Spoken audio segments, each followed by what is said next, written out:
Here's Playlet app, Reels of Tiny Shows. So this is an app in a new category. It's kind of like alternative to Real Short app, where you just have like a Netflix combined with TikTok. So this is just like tiny shows in vertical format. They're very short form. They're not that professional. They're original though, but usually they have like just some low key actors, and you just need to earn some coins, and then you can just watch the show. So here is the app.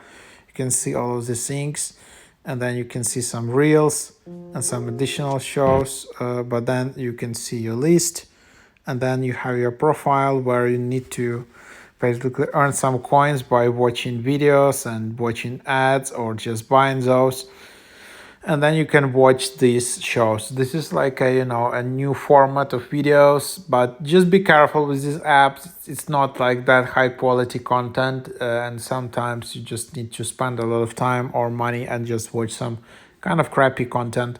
So yeah, this is one of those apps, but this is one of the top apps out there. You can just go and tap and earn some rewards by watching ads, and yeah, so there you have it.